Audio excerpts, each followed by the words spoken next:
ఓం నమ శివాయ శ్రీమాత్రే నమః. మిత్రులకి శ్రేభిలాషులకి అలాగే నన్ను ఇంతగా ఆదరిస్తున్న యూట్యూబ్ ప్రేక్షకులందరికీ కూడా పేరు పేరు ధన్యవాదాలు. మిత్రులరా, మీ అందరికీ పరాదేవత ఎల్లవెల్లలా మీతో ఉండి మీ మనోవాంఛ నెరవేర్చాలని మనస్ఫూర్తిగా కోరుకుంటున్నాను. ఈరోజు మనం మంగళవారం ఉదయం నిద్ర లేవగానే ఈ మంత్రాన్ని మనసులో తలుచుకుంటే మీ సమస్యలు తొలగిపోయే మార్గాలు తెలుస్తాయి.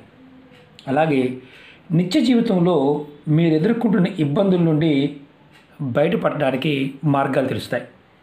అలాగే ఎన్నో రోజుల నుండి ఆగిపోయిన పనులు పూర్తవుతాయి. అలాగే మీరు చేస్తున్న పని పైన మీరు శ్రద్ధ పెట్టలేకపోతూ ఉన్నా, అంటే ఆఫీస్ పని కావచ్చు, ఇంటి పని కావచ్చు, బిజినెస్ డీల్స్ కావచ్చు, ఇలాంటి సంబంధించిన ఏ విషయమైనా సరే ఈ ఉపాయం చేస్తే మీ ప్రతి పని కూడా టయానికి పూర్తి చేయగలిగే సామర్థ్యం మీకు వస్తుంది. చాలా తేలికైంది. మీరు చేస్తున్న పనుల్లో సఫలత వస్తుంది.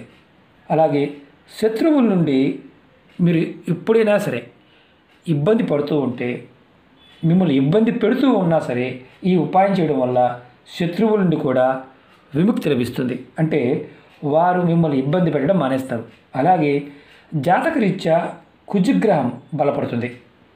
చాలామందికి వివాహం పాయింట్ ఆఫ్ వ్యూలో పెళ్ళి కాని వారు, త్వరగా వివాహం కావాలనుకునేవారు, మీరు ఎవరైనా సరే ఈ మంత్రాన్ని జపం చేయడం వల్ల మీకు వివాహానికి సంబంధించిన ఆటంకాలు ఉంటే ఖచ్చితంగా తొలగిపోతాయి. అంటే మీ జాతకంలో వివాహానికి సంబంధించి కుజగ్రహానికి సంబంధించిన ఇబ్బందులు ఏమన్నా ఉంటే అవి తొలగి మీకు వివాహం త్వరగా అవుతుంది.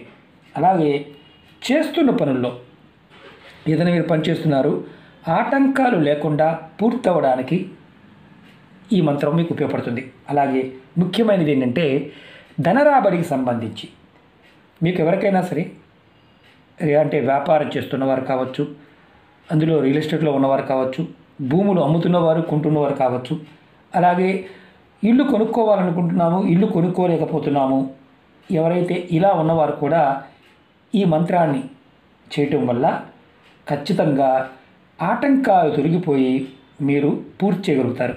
అలాగే విద్యార్థుల పాయింట్ ఆఫ్ వ్యూలో ఎలా ఉపయోగపడుతుందంటే, చదువుకు సంబంధించి సమస్యలు, ఇబ్బందులు ఏమైనా వస్తున్నాయి అనుకోండి. అంటే మీరు విదేశాలకు వెళ్ళాలనుకుంటున్నారు, విదేశాల్లో చదవాలనుకుంటున్నారు, మీకు ఆర్థికమైన స్తోమత లేదు, అంటే చదువుకు సంబంధించి ఒక 30 లక్షలు 40 లక్షలు కావాలి, అమెరికా వెళ్ళాలి, చదువుకోవాలనుకుంటున్నారు, మీరు బాగా చదువుతున్నారు, కానీ మీకు ఆ డబ్బు సమయానికి అందడం లేదు.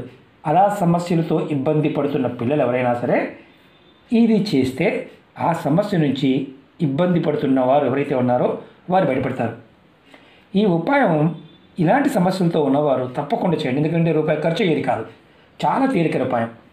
ఈ ఉపాయాన్ని ఆడవారైనా మగవారైనా చేయవచ్చు. ఆడవారు అంటే నెలసరి సమయంలో మాత్రం చేయకూడదు, అది గుర్తుంచుకోండి. మంగళవారం ఉదయం నిద్ర లేవగానే ముందుగా మీ 2 చేతులు చూసుకోండి. లేచిన తర్వాత భూమాతకి నమస్కారం చేయండి. మరి మేము అపార్ట్మెంట్లో ఉంటామండి, భూమి ఉంటుంది, మరి పరిస్థితి ఏంటి? మీరు లేచిన తర్వాత ఫ్లోర్కి నమస్కారం చేయండి అని అర్థం.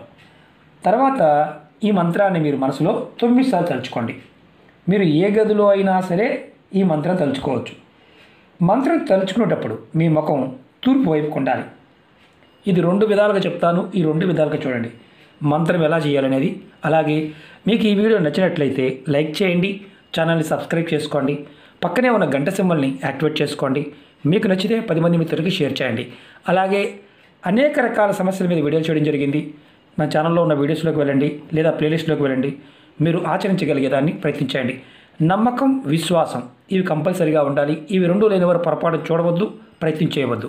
ఎందుకంటే ప్రాకృతికమైన శక్తి మనకి ఎప్పుడూ కూడా ఇవ్వడానికి సిద్ధంగా ఉంటుంది, పట్టుకోవడానికి మనం సిద్ధంగా ఉండాలి. అలాగే కొత్త ఛానల్ లింక్స్ కూడా వీడియో డిస్క్రిప్షన్లో ఇచ్చాను. ఎవరికైతే నోటిఫికేషన్స్ రావడం లేదో ఫేస్బుక్ లింక్ కూడా ఇచ్చాను, రిక్వెస్ట్ పంపించండి. ప్రతి వీడియో కూడా ప్రతిరోజు ఫేస్బుక్లో కూడా షేర్ చేస్తూ ఉంటాను. చాలా అంటే ప్రతిరోజు వీడియోలు పెడుతూ ఉంటాను. మీరు చేయగలిగిన దాన్ని మాత్రమే ప్రయత్నం చేయండి. ఇది ఇలా లేదండి, మాకు ఈ పదార్థం దొరకలేదు, మరి చేయొచ్చా చేయకూడదు అడుగుతూ ఉంటారు. చెప్పిన పదార్థం అందుబాటులో లేకపోతే ఉపాయం చేయమాకండి. తాంత్రిక ఉపాయాలు కానీ, జ్యోతిష్ ఉపాయాలు కానీ కొన్నిటికి మాత్రమే ఇది కాకపోతే అది చేయవచ్చు. కానీ తాంత్రిక ఉపాయాల్లో సమయము, పదార్థము చాలా ఇంపార్టెంట్. మంత్రం వచ్చేసి చెప్తాను, మీరు వీడియో డిస్క్రిప్షన్లో కూడా పెడతాను, నేను రాసి చూపిస్తాను. ఓం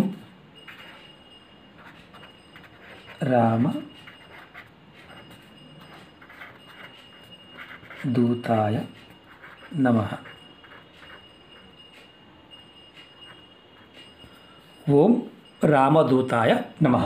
ఈ మంత్రాన్ని మీరు 9 సార్లు అనుకోవాలి. 9 సార్లు. అంతేగాని ఎక్కువ అనుకోవాల్సిన అవసరం లేదు. ఇది మంగళవారం నాడు ఉదయం చేయాల్సిన మంత్రం. ప్రతిరోజు చేయాల్సిన అవసరం లేదు. మంగళవారం నాడు ఉదయం 9 సార్లు అనుకోవాలి. ఇప్పుడు రెండో విధానం చెప్తాను. మీరు ఉదయం నిద్రలేవగానే తలుచుకోవడం మర్చిపోతే, మరొకసారి చెప్తున్నాను, మీరు ఉదయం నిద్రలేచిన తర్వాత తలుచుకోవడం మర్చిపోతే మీరు స్నానం చేస్తున్నప్పుడు మీ కుడి చేతిలోకి నీళ్ళు తీసుకోండి. ఇలా తీసుకొని కొద్దిగా నీళ్ళు తీసుకోండి. ఈ మంత్రాన్ని మనసులో 9 సార్లు అనుకోండి. మనసులో తలుచుకోండి. తలుచుకున్న తర్వాత ఈ నీళ్ళని మీరు తాగండి. తర్వాత స్నానం చేయడానికి వెళ్ళండి. అంటే తర్వాత స్నానం చేయండి. ఈ ఉపాయాన్ని ప్రతి మంగళవారం చేయండి. ప్రతి మంగళవారం నెలసరి ఉంటే ఆపేయండి. చాలా అద్భుతమైన ఫలితం మీకు వితిన్ డేస్లో చూస్తారు. అంటే ఈ ఉపాయం చేసిన రెండో రోజున కూడా ఫలితం కనిపిస్తుంది. ప్రయత్నపూర్వకంగా చేయండి, నమ్మకంతో చేయండి.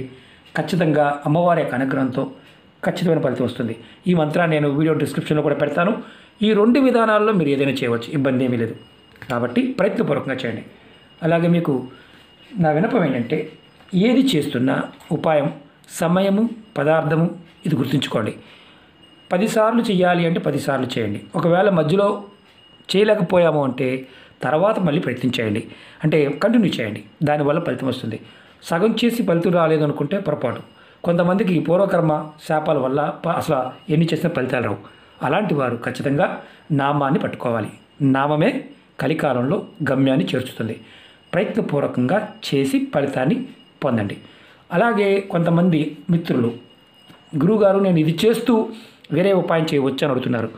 ఏ ఉపాయంలో అయినా సరే, మళ్ళీ పదే చెప్తున్నాను, ఏ ఉపాయంలో అయినా సరే ఈ ఉపాయం చేస్తూ వేరే ఉపాయం చెయ్యవద్దు అంటే చేయవద్దు.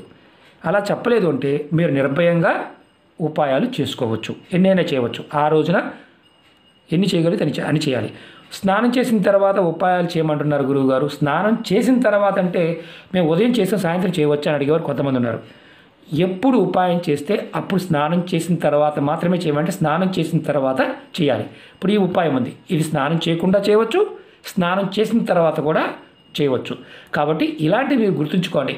అర్థం కాలేదనుకోండి, 1-2 సార్లు చూడండి, అర్థమవుతుంది. అప్పటికి అర్థం కాకపోతే ప్రయత్నం చేయవద్దు. మీరు చేయగలిగేదాన్ని మాత్రమే చేయండి. ఓకే మిత్రులారా, ఓం నమః శివాయ, శ్రీమాత్రే నమః.